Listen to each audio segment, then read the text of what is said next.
define employee engagement? And Sheila, you can put it in the chat if it's easier. How would you define employee engagement? I have a clarifying question, I think, like, just in general, like, ideally, I define that employee engagement this way, or, like, in practice, where we're at, what it looks like. I would say ideally, but you could even share, like, whatever's on your mind. But ideally, what would you consider employee engagement? Good question.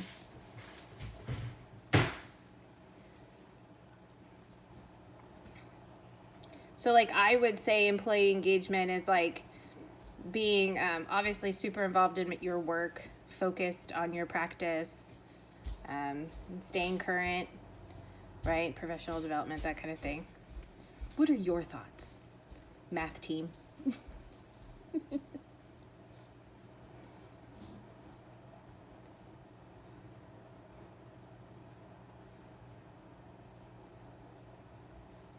Next question, please. Okay, we can swing back around to that one. Do you believe employee engagement is high at your organization, our school? Why or why not? So some of these questions, like, it helps me to type out my answers, but I'll read what I said out loud. Like, in addition to what you said, Sarah, for the last one, I think that especially for teaching, I think it has to involve being reflective and willing to grow. So, like, setting goals, working towards them, reevaluating where you're at and moving forwards. Like, I don't think I could be a good teacher if I didn't try to be reflective. So that's like a big personal engagement piece for me, I guess. Yeah, that's huge. Reflection.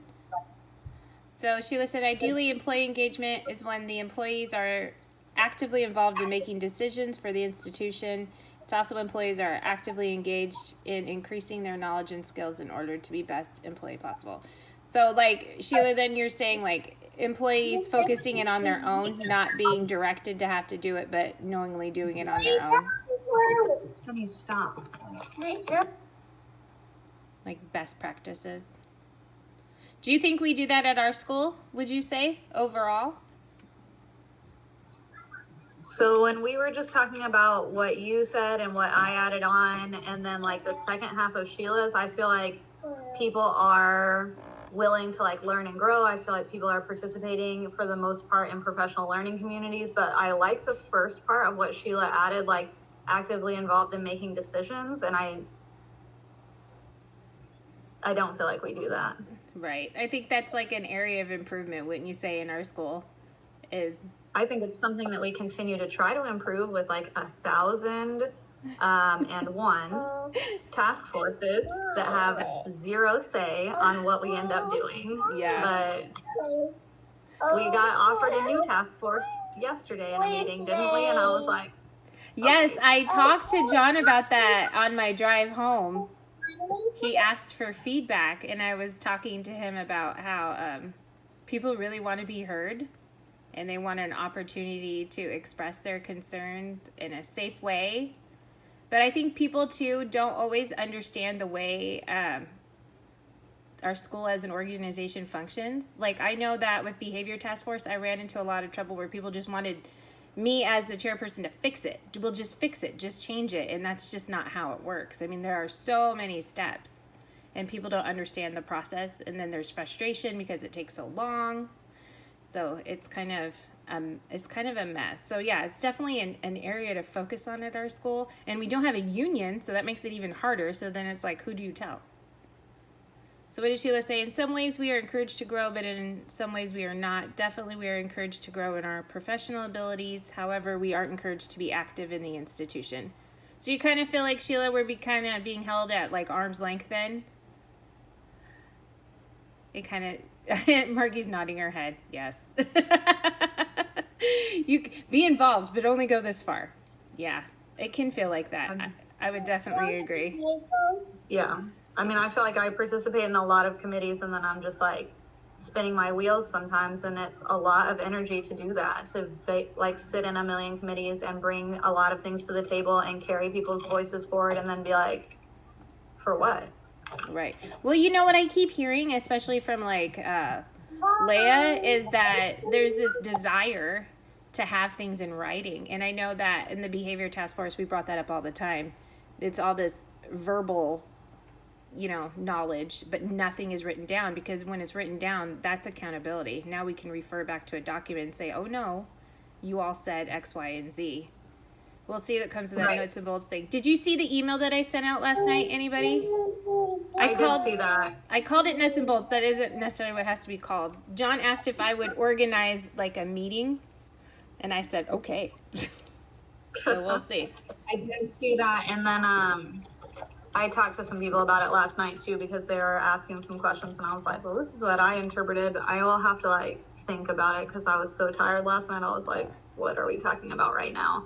But people were interested, and that was the good thing that I got from it. Like, I don't know. I appreciate when people ask questions, because it means they want more information. Yeah. I was going to say something else about that, and I am forgetting now. Oh, yeah, about things in writing. Like, that's, like, one of the things to go back to when we say, it was something we talked about on here about, I don't know. But basically, like, yes, accountability is, like, the big scary thing in that. But, like, it goes both ways. And I just feel like it is much harder on us as staff members to keep everything straight and to follow, like, do things in the best way when we have to remember so much. Like, oh yeah, in the middle of the day, you're just like, I guess I'm going to do it the best way I can get it done. Like, I just always refer back to the secondary answers on the behavior task force survey, and I'm like, we literally all do everything differently. Like, yes. Got to be so overwhelming for the whole system. Like, for attendance liaisons and for security to be getting information from so many different directions, like, they get personal texts from me. That's the fastest way I can get to take care of things. So I'm like, Gene, I need some help. And he's probably getting 1,000 text messages every day. Like, poor Gene. Right. Well, and like what Heather Williams was saying yesterday in the meeting, she was like, some of your students don't have Chromebooks. I didn't know they didn't have Chromebooks. Why are you marking them absent when they have no access to the class? And how did she not know that? Don't know which ones don't. And sometimes attendance mentors do know which ones don't. And then sometimes it's the opposite. Like, there's just no clear way to, Yeah, Sheila, you're right. We don't know when they don't, because that's what I was thinking during the meeting too. I now feel like I'm being asked to be held accountable for whether or not my students have access to technology. They don't tell me because they're not getting on. I'm not hearing from their family. It needs to come from somewhere else in the school so that I know what to do. Otherwise, I'm going to continue to mark them absent. I have no idea. Yeah, so we need to work on communication and consistency for sure. I'm going to ask my third question. I appreciate your guys' participation. What role do your organizational leaders play in increasing employee engagement? So for sure, we do have a lot of professional development opportunities, at least we had in the past before COVID ruined our lives. And well, like you said, Renee, ton of task force. Whether or not they're going anywhere, but I guess we're engaged that way. I don't know. What do you guys think? It's hard because it feels like we're invited to participate, but it's just maybe lip service or the act of, yes, absolutely, we want to hear you. But I don't know. I feel like we can strong arm it. What are you saying, Sheila? Yes, that kind of upset me. Oh, you're talking about yesterday in the meeting. So I'll give you a second to process. So how do you think we are engaged or encouraged to engage as teachers? Lots of engagement is encouraged around professional development, but very little in other aspects. So what, Sheila, that's a great comment. Other than professional development, like our PLCs and CFAs, what kind of other engagement would you prefer or encourage from them? What do you feel like is missing? Yeah. Put that in water.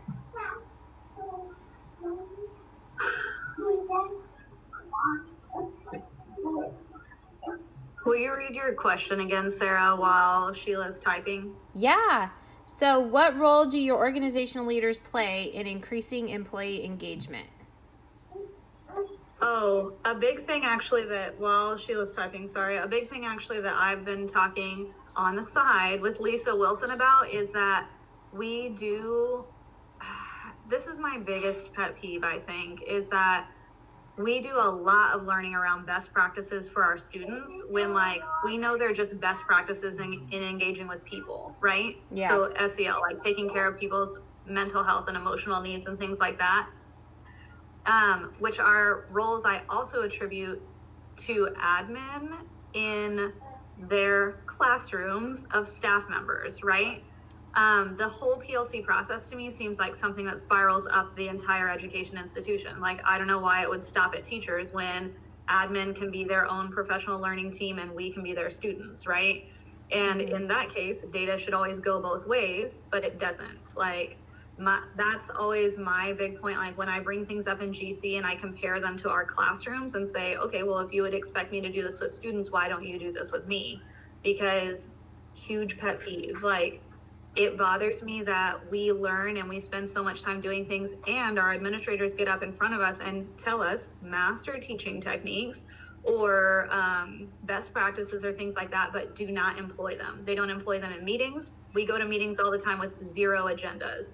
We don't have physical takeaways. There are not goals. Like, I am super confused about how we do all this professional development, but it's not put into practice, especially at the system level, because it makes our jobs more difficult, just like it would make our students' jobs more difficult if every day I was just like barreling through mathematics, but never giving them learning targets, never helping them reflect, never having physical takeaways, right? So yeah, I don't know how to put that into more concise words, but I have been working with Lisa on the side about like how she does her rollouts for SEL stuff. She and like the culture stuff, she's running meetings where like she's the teacher and admin are the students, so that she's hoping they'll do that the same way with us, like where they'll actually take on a role where it feels more like they're part of the process instead of just like, do this. You know what, Renee, that's really interesting, and it made me think back to this whole nuts and bolts committee thing that we've been discussing, that perhaps that particular team should be run sort of as a PLC then. And then in our communication with administration, we can ask them to provide that for us as well. It's consistent. Yeah, I think straight across the board. And you're right. And I think that it's easy for admin to just say, okay, here's our meeting. We're hearing you. We're engaging you in your problems. But how hard is it to send out a piece of paper that says, from this, for 15 minutes, we're going to discuss this problem in this aspect. And for another 15 minutes, we're going to address this. You know what I mean? They have to have some sort of outline and then revisit what's before. Oh, go ahead. Sorry. Oh, no, I was just going to say, then they should have some sort of data. They should, what, that's PLC begins with data, right? So what's the data on our discomfort as teachers? Yes. And that's exactly it. Like, also to have some norms around it, like secondary meetings are wild. It's just like every man for himself. You just start shouting about things you're upset about whenever it fits into the meeting. There's no like specific place for it. And that to me means there's no specific way for Jay to take that information out and go do something with it and then come back to us. Like, there's never this report out, report back in feeling in secondary. It never has been to me. Like, it's confusing at best. Like, and Jay is the type of like admin personality where he wants to provide as much information to us as fast as possible. So like, to me, off the cuff responses are, 1, not what I want at all. 2, do not satisfy me. And 3, it makes me feel like you're not going to go anywhere with this information because you felt like you responded to me. I would rather there be norms in a meeting and an agenda that says, we're going to talk about these things. These people are going to help us talk about these things. Like right now, it feels like the mic is just passed around when it's convenient. There's a shitload of information. Sorry, like bad words. No. And then it's all super convoluted. It's just that many more voices chorusing around in my head. And I'm like, what did Will say? What did so-and-so say? What are we supposed to be doing right now? Where am I going with this information? Like, there's no notes, like there's no note taker. Even though we talk about this in GC, we need information to reflect back on, like, yes, all the pieces are missing. And then it just feels like that's where the breakdown is. Like, we are heard, but not listened to. Right. So we're being engaged, but it's extremely dysfunctional and unorganized. Yeah, I would agree. And depending on who's running the meeting, it could be better or worse. Meetings, like you said, like they really get away from the person who's conducting the meeting, and then it's off. I mean, people are off on a tangent, and it never circles around. And it's like, if I log off right now, would anybody notice? Because